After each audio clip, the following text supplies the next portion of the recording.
Maar ja, ek wonder hoe lank gaan ons nog kerk aanhou? Voor ons daai verskriklike wonderlike voorreg gaan hê om in sy teenwoordigheid te kan wees. Ek hoop jy sien uit daarna. Groot vraag, is ons gereed daarvoor? Daai is die groot vraag. Alright, ek wil so vinnig 'n ding of 3 noem.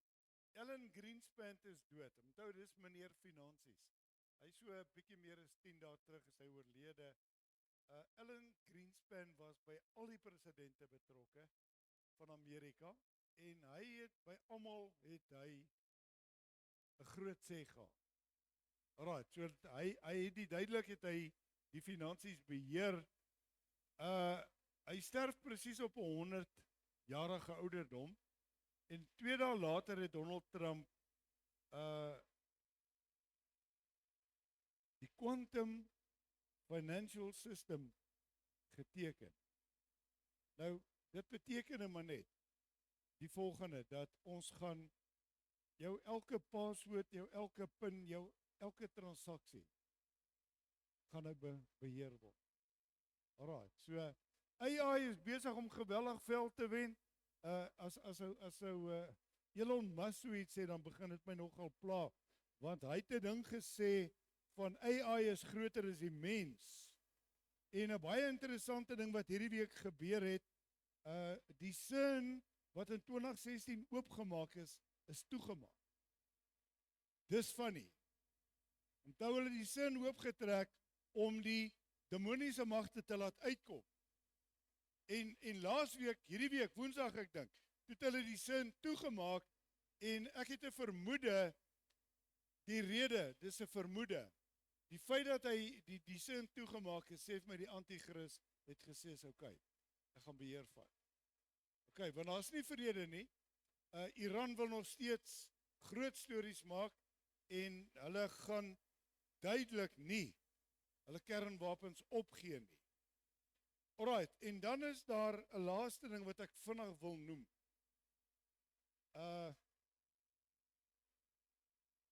Iran is besig om die oorlog te wen.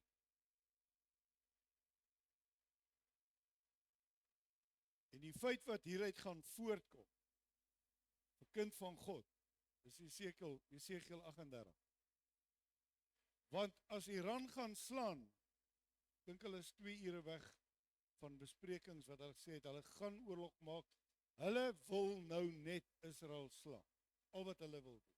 Kyk, so dis skriftuurlik 100% korrek en dan kan ons maar sekerlik weet die einde is baie naby. Nou ek dink julle het dalk almal so 'n papiertjie of so 'n boodskapie gekry. Foreign nationals in South Africa. Zimbabweans 8.7. Mbuli het laasweek gesê ons meer hier as daar. Alright, Nigerië is 6.2, Ethiopië is 2 miljoen, Somalië is 2 miljoen, Pakistan 2 miljoen, Bangladesh 2 miljoen, Malawi is 1.8 miljoen, Tanzanië en ander 1.1 miljoen. En nou gaan hulle uit die land uit. Nou gaan ons land vou, want hulle het gewerk. Sorry. Dis nou maar so, want hierdie ouens van ons wil nou almal verhoging hê. Alright, ek praat vanmôre met jou oor stilte. 1 Korintiërs 15 sê vers 51 en 52. Kyk, ek deel julle 'n verborgenheid mee. Ons sal wel nie almal ontslaap nie, maar ons sal almal verander word in 'n oomblik en 'n oogwink by die laaste bassein, want die bassein sal weer klink en die dode sal onverganklik opgewerk word en ons wat in die lewe oorbly sal in 'n oomblik verander word en ons sal saam met die grafte van die heiliges wat oopgaan saam weggevoer word in die wolke Jesus tegemoet. Alright. Met ander woorde, dit moet gebeur. Staan dan in die Bybel. Dis by die laaste bassein. Goed. Nou kom Openbaring 8 vers 1. En toe hy die 7de seël oopgemaak het, kom daar stilte in die hemel omtrent 'n halfuur lank. Nou, Daar's nooit stilte in die hemel nie. Never, ever, never. Jy gaan maar gaan lees in Openbaring, hulle maak die Here se naam groot, die ouderlinge val neer, hulle prys hom, hulle loof hom, hulle maak sy naam groot. Maar nou kom hierdie ding, dat stilte in die hemel gekom, omtrent 'n halfuur lank. Moeilikheid. OK. Hierdie is 'n stilte voor die storm. Stilte in die hemel klink verskriklik vreemd, en ek het 'n vermoede, dis vir God baie vreemd. Want hy word dag en nag word hy verheerlik. So daar's nooit stilte in die hemel nie. Maar hierdie stilte wil my laat dink aan stilte voor die groot storm. Hy sê daar in vers 6. En die 7 engele met die 7 basyne het hulle gereed gemaak om te blaas. Goed, ek gaan nie hieroor uitbrei vanmôre nie. Ons gaan nie praat oor die dinge wat kom nie, maar ek wil vir u sê, die skale wat uitgegooi word, besig om in vervulling te gaan. Alright, ons sien dit. Dit kom baie sterk. Openbaring 3 kom, hy sê vers 15. Nou praat hy met die kerk.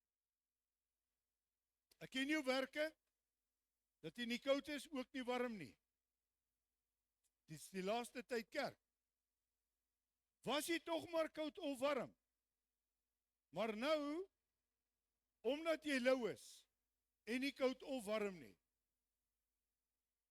sal ek jou uit my mond spieg. Want jy sê, ek is ryk en het verryk geword, en het aan niks gebrek nie, en jy weet nie dat dit jy is, wat elendig en beklaanswaardig, en arm, en blind, en naak is nie. Nou, kom ons staan net vir 'n oomblik hier stil. Hy sê, jy sê, dis nie wat God sê nie, God sorg. God is ons voorsiener. Hy sê, maar jy sê, ouens, ons is nou op 'n baie slegte plek in die kerk. Ek hoor 'n ou gisteraand sê, the holiness of the church is gone. Maar die kerk's gereed, die kerk wil saamgaan, die kerk wil gaan feesvier in die hemel. So die kerk is geestelik, is hy blind. Daar's so baie stemme wat jy kan hoor, stemme van louheid, stemme van beklei, stemme van leuen, stemme van oordeele, stemme van misleiding, stemme van eindtyd profeseë wat afgemaak word. Ag, weet jy wat? Dis bangmaak stories. Ek kom nou by 'n ander vers, by 'n ander gedeelte waar Jesus gepraat het. Hierdie is die laaste waarskuwing wat hy vir die eindtyd kerk gee. Jy sê, ek is ryk, ek het verryk geword, ek het aan niks gebrek nie. Gaan kyk maar, dit gaan so. Dit gaan excellent. Wie vanmôre sit hier en kan sê, ek het nie 'n stukkie brood nie. Ek het ryk geword. Maar nou sê hy, ek raai jou aan, om vir my te koop goud wat deur vuur gelouter is, sodat jy ryk kan word. Dis 'n ander scenario. Jy sien, jou rykdom en God se rykdom is twee rykdomme. Jy sê ek het ryk geword, hy sê vir my, jy moet koop goud wat met vuur gelouter is, sodat jy ryk kan word. Met ander woorde, wat sê die Here? Hy sê, gaan jy jou pad loop van moeilikheid, gaan jy jou pad loop van smart, gaan jy jou pad loop van alleenheid, gaan jy jou pad loop van swaar kry, of vir jy altyd kerm? Kom dit my alweer oor? Hoekom gebeur dit alweer met my? Waar is God in hierdie goed? Hy is in beheer. Hy is besig om jou en my te louter, want ouens, hy gaan nie net 'n hemel volmaak met 'n klomp palukas nie. Vergeet dit. Nog minder met 'n klomp klaarkouse. Hy sê sodat jy ryk kan word, wit klere, dat jy jou kan aantrek, die skande van jou naaktheid nie openbaar word nie, en salf om jou oë te salf, sodat jy kan sien. Wat moet jy sien? Heilige Gees salwing moet kom, dat jy in die geesteswêreld kan sien, dat jy die salwing van die Heilige Gees in jou lewe kan hê om te beleef, om te oorwin, om in oorwinning te kom, want dit is die salwing van die Gees van God wat die juk breek. Dis maar ons het vol geword van onsself. Julle, wat is ons probleem? Ons is besig om te vergader vir die laaste dag.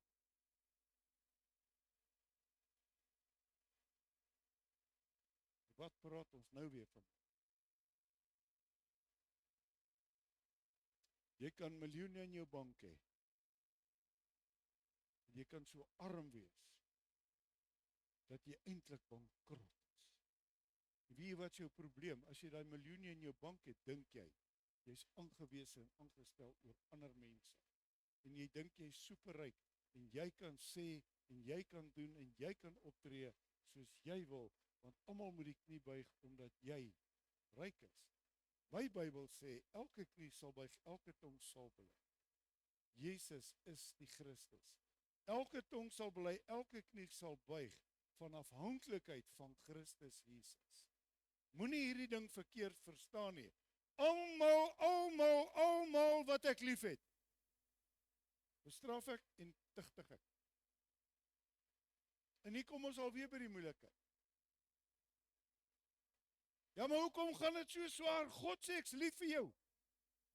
God sê, ek hou nie van wat jy doen nie. God sê, ek wil 'n bietjie skoonmaak, ek wil 'n bietjie knip, ek wil 'n bietjie afval. Onthou julle broer se goed. Ons het die bome gehad, ons het die kursus geloop, ons het die takkies laat afsny. Hy het gesê, dis so seer. Ons het gesê, dis alright, Here, sny maar die takke. Maar jy lieg, want jy kerm die oomblik as jy swaar kry. Maar dis die kerk. Plek vol heiliges. Dit is so heilig. Kyk, staan by die deur en ek klop, iemand my stem hoor en die deur oopmaak, sal ek ingaan hom toe. Sal saam met hom altyd hou en hy met my. Ek staan by die deur. Hoe lank moet God buite staan en klop? Weet jy hoekom? Want jy is so vol arrogansie, jy is so vol van jouself, jy is so vol. Jy dink so, weet jy, ek kan almal en alles beheer. Ek praat nie met julle nie, hoor, ek praat met die breekkerk, asseblief. Ek het nie 'n probleem nie, so ek het nie persoonlike ding wat ek preek nie, ek preek boodskap. Hy staan by die deur, hy klop, hy wil inkom, hy wil inkom, hy wil inkom. En jy bevraagteken hom. Ja, maar hoekom nou alweer dit? Ag, hoekom nou weer dit? Ag, hoekom nou weer dat? Hy sê, ek het jou lief, maar jy kerm, solank jy kerm, gaan hy buite bly. Sorry. Want weet jy wat, hy kom nie by 'n ou moiner bly nie. Julle ken 'n moiner van Heerden van die rugby. Hy het altyd gemoun op die rugbyveld. O, Reffie, o, Reffie, o, Reffie. Hierdie ou het my geslaan, Reffie. Ek het hom nogal geniet. Nie omdat hy so gemoun het nie, maar hy het nogal gewen met sy gemounery. Ouens, is ons altyd kerm wanneer ons by God is. Staan hy maar liewer buite. Hoor julle wat ek sê? Want hy sê, jy laat my nie toe om jou te louter. Almal wat oorwin, sal ek gee om saam met my te sit op my troon, soos ek oorwin het saam met my Vader op sy troon gaan sit. Wat het Jesus bymekaar gemaak op die aarde? Jy my vanmôre mooi verstaan wat ek probeer.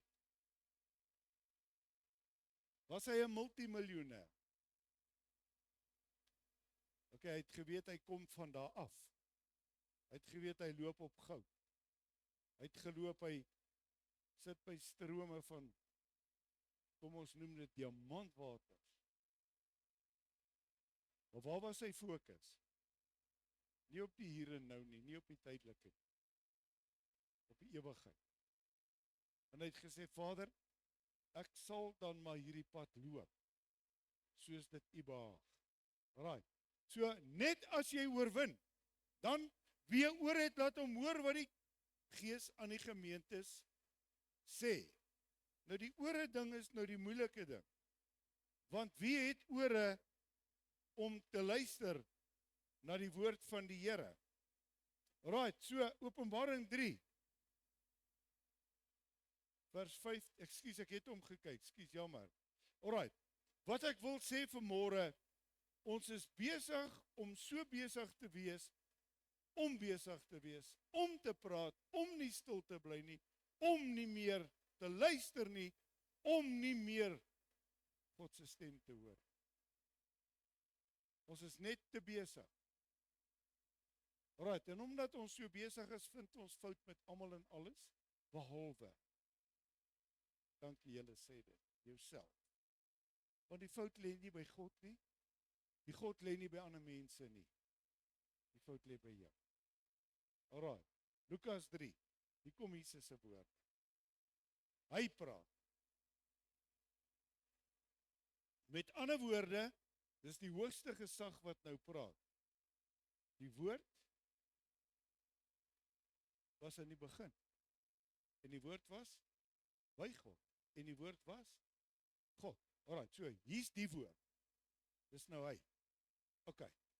Toe sê hy vir die skare wat uitgegaan het om deur hom gedoop te word. Ander geslag, wie het julle aangewys om te vlug vir die toorn wat aankom is? Dra dan vrugte wat by die bekering pas. En moenie by julleself begin sê, ons het Abraham as vader nie, want ek sê vir julle, dat God mag het, om uit hierdie klippe kinders vir Abraham te verwek. Maar, die by lê ook al teen die wortel van die bome, elke boom dan wat geen vrugte dra nie, word uitgekap en in die vuur gegooi. OK? En die skare het hom gevra en gesê, maar nou wat moet ons doen? En hier kom die antwoord, hy sê vir hulle, wie 2 kledingstukke het, moet meet julle aan hom wat nie het nie, en wie voedsel het, moet dieselfde doen. Wat is ons besig om te doen as kerk? Ons kry kosse by mekaar, want die aanvraag vir kos raak al hoe groter. Maar dit gaan nie help, jy het 'n yskas vol kos en 'n bankrekening vol geld. En jy het 5 bakkies wat in jou yard staan. En 8 karre in jou yard staan. En jy kan in elk geval net 1 ry. Kom ons raak realisties. God se woord sê, saai. Right. Ekskuus, en ek praat nou nie vanmôre saai, omdat ek 10de praat. Julle ken my, ek praat nie 10de. God bly goed. Alright. En die tollenaars het gekom om gedoop te word en vir hom gesê, meester, wat moet ons doen? En hy antwoord hulle, moenie meer invorder as wat julle voorgeskrywe is nie. Met ander woorde, ANC regering hou op so baie teks steek. OK. En die soldate het ook, ons gaan nou nie oor ons soldate praat nie, wag bietjie, dis 'n gewigtige saak. Die soldate het ook gevra sê, en ons, wat moet ons doen? En hy sê vir hulle, julle moet niemand geweld aandoen of iets afpers nie, en wees tevrede met julle. Wat is die soldheid? As jy nou in die army is, ry jy Mercedes, man. In ons land. Hulle kyk goed na hulle. Alright. En terwyl die volk in verwagting was, en almal in hulle hart, hoor wat sê hy, oorweeg het, aangaande Johannes, of hy nie miskien nie Christus was nie. Antwoord Johannes almal en sê, ek doop julle wel met water, maar hy kom wat sterker is, ek wie se skoener ek nie waardig is om los te maak nie.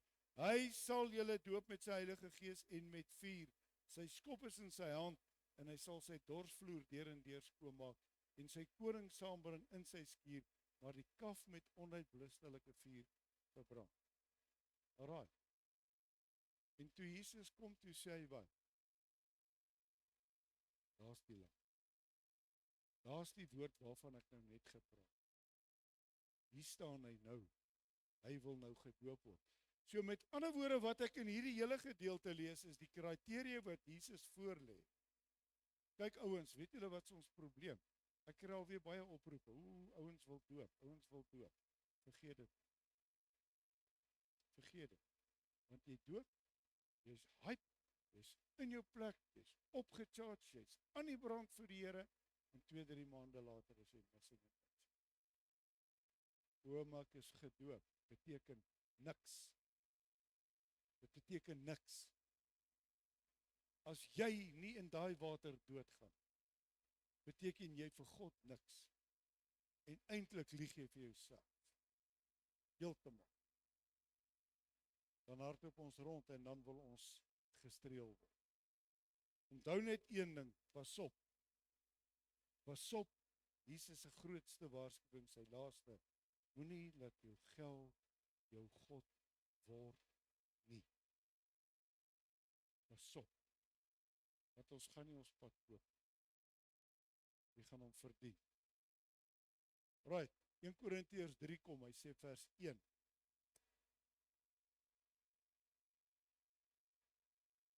Hy sê, en ek broeders kon nie meer julle spreek soos met geestelike mense nie, maar soos met vleeslike, hoor wat sê hy, soos met klein kinders in Christus.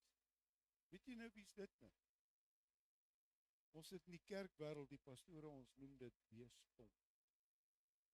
Jy leg almal in kerk toe. Jy sê ek nie, maar my beestong is uitgewerk, dankie, ek leg. Hy werk nie so. Nou kom die aanklag wat Paulus hier maak. Hy sê, ek kan nie meer julle praat soos geestelike mense nie.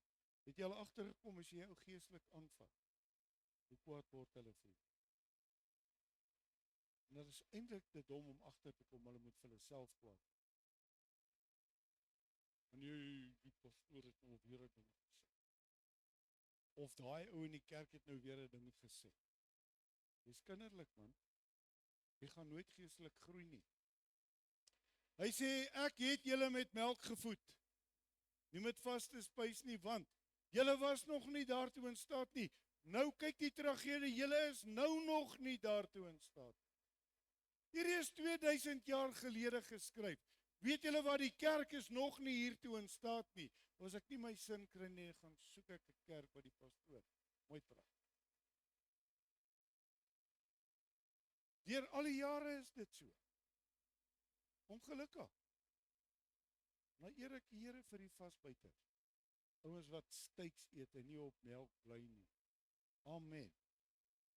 Omdat julle, wat sê hy, hier's jou aanklag. Omdat jy nog vleeslik is. Aangesien daar onder julle jaloersheid, twis, tweedrag is julle nie vleeslik nie. Wandel julle nie na die mens nie. Alright, so kom ek stop nou hier. Die hele kerk is hier. Die kerk is vleeslik. Die kerk hipskop en dans. Die kerk dit, die kerk dat, die kerk al hierdie. Hy is vleeslik. Wat ek nou net gou vanmôre iets hier sê wat jou toon het. Dan dink jy volgende week moet ek alweer die beesdom uithaal. Kan nie. Want jy het geestelik nêrens gegroei. Nêrens. En ek het nie gelees in die Bybel, by die ewigheid is daar 'n plek vir babatjies, geestelike babatjies. Is daar so? My Bybel sê vir my, God rig ons op, en hy maak van ons kragtige reëse. En ons gaan in die weermag saam met God in march. Ek weet nie van 'n babakamer nie. En ek dink nie die Here is so snaaks om 'n babakamer daar te hê, want wel, my geheile realiteit in jou ore is ook nie meer lekker. Alright. Want as die een sê ek is van Paulus en die ander ek is van Apollos, is jy nie vleeslik nie? Dit's wat in die kerkwêreld gebeur nie. Ek aanbid daar, het my kerk nie, ek weet. Dien jy die Here, ek het my kerk. Ken Jesus, ek het my kerk. Jou kerk gee jou nêrens vat. Jou verhouding met hom is die belangrikste. Wie is Paulus dan? Wie is Apollos anders as dienaars deur wie? Deur wie julle gelowig geword. Hoe het jy gelowig geword? Deur die prediking. En toe sê, die prediking is great, amazing, ek like dit. En toe sê die pastoor of die dominee op 'n dag gedink, en toe sê jy, nee, ek like dit nou nie meer nie. Maar hoekom was sy woord goed genoeg vir jou bekeer? Wat het verander? Hy of jy? Alright. Ek het geplant, Apollos het nat gemaak, maar God het laat groei. Hierdie is die groot geheim van die hele evangelie. Julle wat's my werk, ek saai net. Ek plant net die woord. Die Heilige Gees doen die natmaak. God is die enigste een wat laat groei. En weet jy hoekom kan jy geestelik nie groei nie? Want God kan jou nie hande kry om te laat groei. Want dan sê jy hier, dan sê jy daar. Jy soos hierdie zip het in 'n kannetjie, zip het in 'n sak. Jy so glibberig. As hy jou hier wil vat en hy wil jou so bietjie leer, dan skiet jy uit sy puis. Dan gaan jy alweer aan die ander kant. Dan kom jy by die ander kerk, dan sê die pastoor dieselfde ding, dan sê hy, het daai pastoor van my jou gebel. Vertel hulle niks geheim en hierdie is goed 40 jaar in die bediening. Dis hoe dit werk. Maar ons kom nie by die Here uit nie. Dis die tragedie. Right. So is hy dan wat plant of hy wat nat maak. Hoor julle wat sê? Nie ek of die volgende ou, of watter ou, of watter profeet, of wat. Dis niks. Ons is niks. God. Enigste een wat laat gee. En hy is die enigste een wat die eer kry, hy is die enigste een wat die waarheid kry. En ek sê vir jou vanmôre, as jy na die woord van die Here nie kan luister, luister jy nie na God. Daar staan. OK, maar hy wat plant, hy wat nat maak, is een. Maar elkeen sal sy eie loon vang, of volgens sy eie arbeid. Daar is een skrif wat altyd my hele lewe uitstaan, met Hebreërs 6 vers 10. God is nie onregverdig, en dis nie skrif vir elke ou nie. Hierdie is 'n skrif wat ek baie persoonlik glo vir die predikers. God is nie onregverdig om jou liefdesarbeid wat jy vir die heiliges gedoen het, en steeds doen of vergeet. Dis 'n skrif wat my baie moet altyd gee. Nou as jy nie kategorie is en jy gee vir baie mense skrif, God is nie onregverdig om dit te vergeet. Maar as jy hierdie skrif nie vat wat God vir jou gee,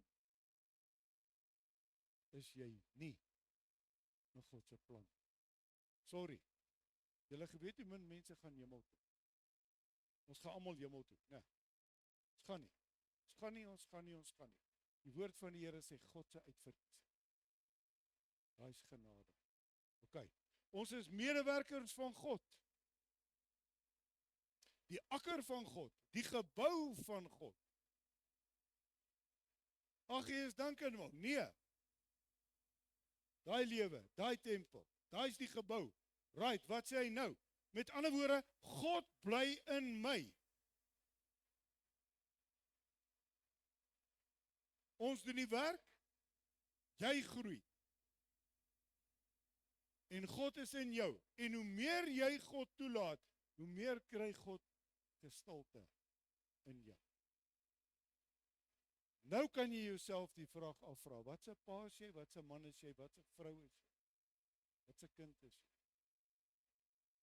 Sien hulle hom in jou? Of is jy hierdie maker en breker, en beheerder, en manipuleerder? God is nie in jou. Volgens die genade van God wat aan my gegee is, het ek soos 'n bekwame boumeester die fondament gelê.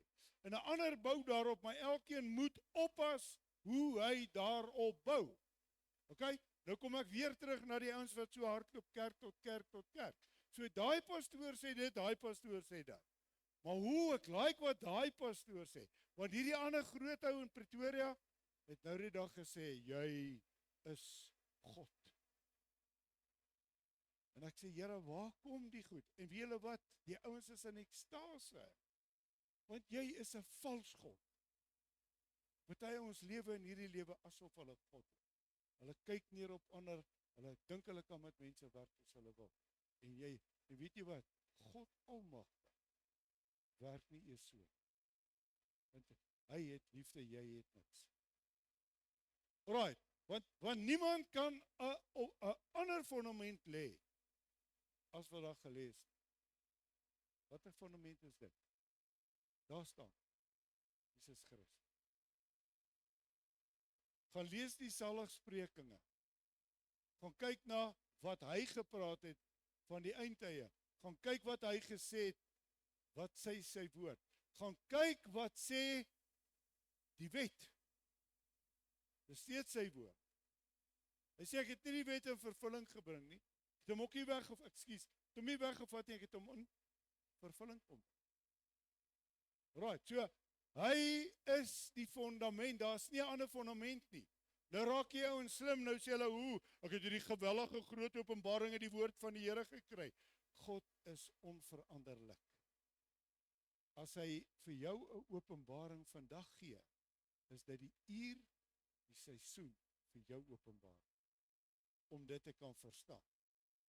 As iemand op die fondament bou, goud, silwer, kosbare stene, hout, hooi, stoppels, elkeen se werk sal in die lig kom, want die dag sal dit aanwys, omdat dit, hier kom ons nou, by vuur openbaar gemaak word, en die vuur sal elkeen se werk op die proef stel.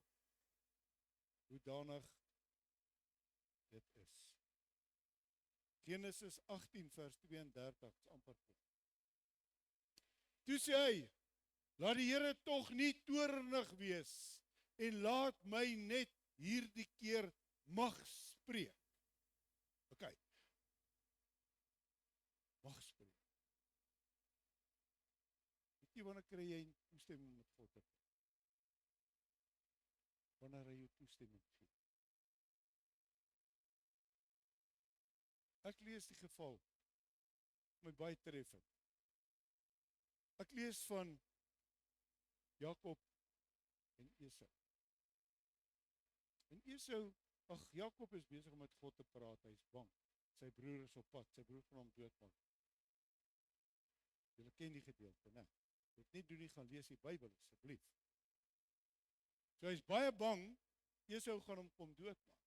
En hy staan met God en praat, en hy sê, Vader, ons praat van met 'n stryd met die Here, en sy potjie is uit al hierdie goed. Weet julle wat was die gesprek? So ek vertel hulle die gesprek. Hy sê, Vader, asseblief, ek is bang vir my broer Esau. Hy gaan my doodmaak. Ek het sy eerste geboortereg gesteel. Hier kom hy weer terug. Hy het een ding op sy kop, in sy verstand, wraak. Hy gaan my kom doodmaak. En hy sê dit vir God. Waar staan dit? In die boeke wat uit die Bybel uitgaan. Staan in die boek van die opregte. En hy sê vir God, ek vra u verguns, dat my broer my nie kom doodmaak nie. En die volgende oomblik, sê hy, en hy het opgehou praat met God. En dan hardloop die verhaal, en dan kom Esau, en dan kom hulle by mekaar. Esau is baie kwaad. En dat 4 engele met Esau kom praat, voor hy by Jakob uitgekom het. En die een engel sê vir Jakob, die God van Abraham, Isak, is ook Jakob se God, jou broer. Maar ek sê vir jou, as jy hom wil skade doen, sal ek jou skade. En Esau retireer. En hy is kwaad. Hier word Jakob alweer voorgetrek. Maar daar kom 4 engele, al die pad voordat Esau en Jakob by mekaar kom. Dit is nie 'n nuwe teologie wat ek julle leer nie, maar ek wil julle 'n les. En toe die 4de engel by hom kom, toe sê hy vir hom presies wat die eerste engel vir hom gesê het. En toe Esau by sy broer kom, toe sien hy daar's 'n verandering. Maar Esau kry daar vrees vir Jakob. Want hy weet wie is Jakob se God. Hier's die verskil. Jan van Wagenen, ek vat nie aan jou nie. Ek vat aan God. So ek maak liewer vrede met Jan van Wagenen.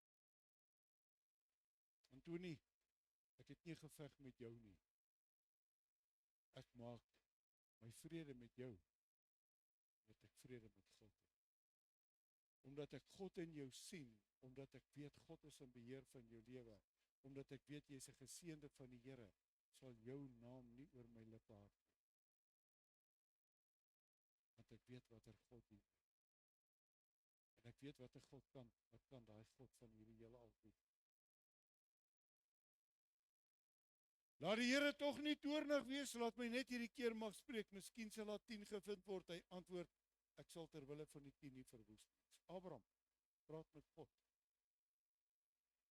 Hy begin op 50. Wanneer laas het jy met God gebaak? Waar wil jy soveel drama gee? Ag Here, red tog net sy seun.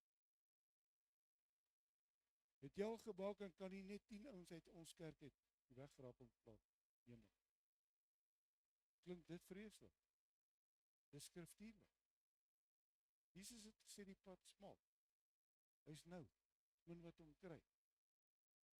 Alright, so, hy bargain met die Here, maar dan bly hy, gaan lees daai gedeelte, dan bly hy stil. Dan los hy, want hy weet, God is in beheer. Genesis 19, vers 23. Hy sê die son het oor die aarde opgegaan en toe Lot en swaar aankom, en die Here het swaal en vuur oor Sodom en Gomorra laat reën van die Here uit die hemel, van die Here uit die hemel, nie van die duiwel nie, van die duiwel nie, van God. Oordeel. En hy het hierdie stede omgekeer in die hele Jordaanstreek, ook al die inwoners van die stede wat op die grond groei, en wat op die grond groei. En sy vrou het omgekyk en sy het op die laar gebly. En dis die probleem van die kerk. Ons het nie die vrees van die Here nie, ons het nie die heiligheid van die Here nie, ons het nie die heiligheid vir God nie, ons doen wat ons dink. Ons doen wat ons wil. Jy spyt jouself. Net jouself. Jy spyt nie eers God nie. Hy het dalk in elk geval nie eers jou naam in die boek van die lewe. Jy kan maar daai ondersoek gaan doen. Staan in die Bybel. Alright. So, dis tyd vir besinning. Dis die besinningspad. Ons kry 'n voorbeeld in 1 Samuel hoofstuk 20 vers 30. Deur laaste skrif. Toe ontvlam die toorn van Saul teen Jonatan. En hy sê vir hom, jou ontaarde, wederstrewige seun. Weet ek nie dat jy die seun van Isaai verkies tot jou skande en tot skande van jou moeder se naaktheid. Want al die dae dat die seun van Isaai op die aarde lewe, sal jy in jou koningskap nie bevestig word nie. Stuur dan nou en bring hom na my, want hy moet sterwe. Toe nie onthou jy die woord wat ek nou vir jou gesê. Saul praat teen 'n gesalfde van God. En Saul is die koning. Maar Saul sê vir sy eie kind, jy sal nooit 'n koning word. Profeties 100% korrek. Jonatan is saam met hom doen. Jy sien, hy het teen die gesalfde gepraat. Die toorn was daar. Hy sê vers 32, en Jonatan het sy vader geantwoord vir hom gesê, waarom moet hy doodgemaak word? Wat het hy gedoen? Wanneer laas hy opgestaan? Ons sit en krepeer en selfbejammer. Ons sit en krepeer van, weet jy, kry my net jammer. Jy het of ek kry my jammer mentaliteit, of jy het 'n mentaliteit van, jy beheer mense. Dis 'n gruwel in God se oë. Daarop gooi Saul die spies na hom toe om hom te tref. Toe Jonatan dan merk dat dit van sy vader se kant vasbesluit was om hom dood te maak, staan Jonatan op van die tafel in gloeiende toorn. Hou hiervan. Hy's woedend. Hy sit aan die koningstafel. Hy sien wat doen sy pa. Hy sien die onregverdigheid. En hy staan in toorn op en hy het geen brood geëet nie, of die tweede dag van die nuwe maan nie, want hy was bedroef oor Dawid, omdat sy vader hom smadelik beheer het. Julle wat skryf Paulus, ou wat jou die skare doen, groet hom nie eers met die hand. Moenie aan sy tafel sit. So as jy saam met 'n ou sit en hy skinne, jy gaan hel toe. Die Bybel sê dit. Jy gaan hel toe. Want jy sien, ons het al hieroor gepraat, daar's 'n foutvinders organisasie in die kerk. 6000 jaar. Net foutvinders in die kerk. Sluit maar aan by hom. Jy is dalk aangestel, jy is dalk die hoof van, maar jy gaan slaag kry. Skei jou af, sê die woord van die Here. Alright. Koppigheid kos Saul. Tyd om toe te laat. Nie meer sluit ek af dat Elia se vuur jou lewe kom vul. Dis die enigste vuur. Hoor wat ek sê. Dis die enigste vuur wat vir God aanvaarbaar is. Ons gaan kyk 1 Konings 8. Roep julle die naam van julle God aan. Kyk daar klein letter. Is dit jou geld? Is dit jou besittings? Is dit jou welvaart? Is dit jou koppigheid? Is dit jou beheer? Is dit al hierdie goed? Roep jou God aan. Maar ek sal die naam van die Here aanroep. En die God wat met vuur antwoord, hy sal God wees. En die hele volk het geantwoord gesê, dis goed. Maklik om te praat. Skrik hulle melk weg in die vuur. Nie die melk weg in die vuurstelsel nie. Nou gaan hy in vers 37. Ouens, ek wil julle met gou nog iets verstaan vandag. Ek het dit gister beleef. En ek het strand vir my vrou. Praat met God.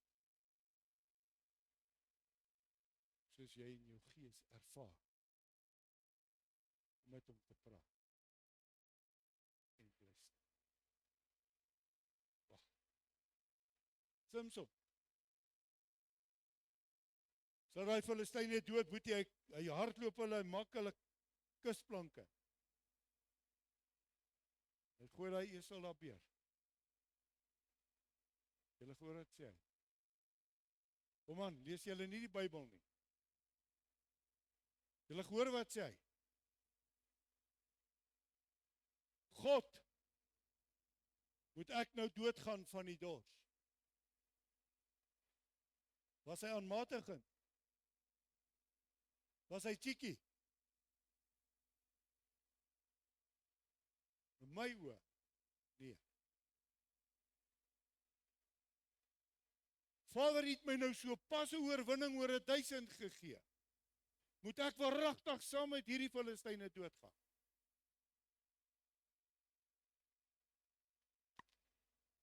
God antwoord, dan kom die water.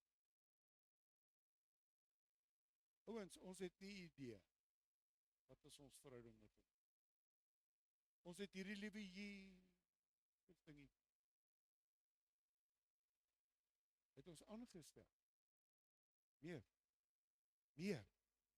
Meer as oorwinning. O, my liewe Jesus, verstaan. Wat verstaan hy? Hy het die oorwinning betaal. Hy het hom behaal. Hy het in die kruis gesterf. Hy het hel toe gegaan. Hy het gesê, "O, duiwel, gee asseblief vir my die sleutel." Nee, hy gaan vat dit. Wat maak jy met jou autoriteit? Hou op met jou mentaliteit, man. Julle sal Abraham, Isak en Jakob aan die tafel sien sit. En julle sal buitekant toe gejaag. Ek het jou nooit geken. Antwoord my, Here, antwoord my, sodat hierdie volk kan erken dat U, Here, God is, en dat U hulle hart tot U laat terugkeer. Daarop het die vuur van die Here neergeval en die brandoffer, die hout, die klippe, die stof, die eie ek, die grootheidswaan, my alles wat ek besit, ja, tot die water wat in die sloot was, vernietig. Hallo, ons kom terug. Nie my wil. Is nie langer ek wat leef. Is niks meer vir my belangrik op hierdie aarde. Want weet jy wat vir jou so belangrik is? Vir jou weg van God. Kom tot besin. Sit vanmôre nagmaal. Moenie hierdie tafel goedkoop maak. Dit het om 'n helse prys. Letterlik 'n helse prys. As jy vanmôre vir die Here kan sê, dat U vuur en my reinig, sit ek met die grootste liefde, respek en eer met die tafel. Want ek vat God se challenge. Ek vat sy challenge. Ouens, as twee goed, ek vrees vir God, of jy bang vir groot verstaan. My vrees het respek vir. My vrees sê, ek kan enige tyd, Hebreërs skrywer sê, weet julle wat Hebreërs geskryf, Paulus, het hy in die derde hemel ingegaan, verseker. Hy sê, sodat ek en jy enige tyd vrymoedigheid het, om in sy teenwoordigheid in te gaan. Hoekom het jy nie vrymoedigheid? Die verkeerde vuur brand. Mag God jou help om die ding te oorwin. Kom ons bid net saam. Dierbare Vader, dankie vir 'n nagmaal, dankie vir 'n oorwinningstafel, dankie vir 'n tafel wat ons gaan aansit vir die grootste fees ooit. Maar o Here, dis nie aan 'n tafeltjie van die Wimpie of van Panarottis waar ons kan pick and choose. Christus vir ons hierdie tafel voorberei. Sy bloed, sy liggaam, sy voorwaardes, sy prys, sy reël, nie ons in. Bid vanmôre, seën die tafel, as daar ouens is wat hom nie gebruik nie, respekteer ons dit vanmôre. Dat ons die ware regte vuur in ons lewens kan afbid. Want Paulus skryf 'n groot ding, ons eet en drink beoordeel ons onsself, as ons hierdie tafel pepstos, cheap maak. Pleit vanmôre dat die erns van die woord sal vassteek. Dankie vir dit in die goddelike naam van Jesus. Amen. Baie dankie, ek gaan vra die manne my kom help met die nagmaal.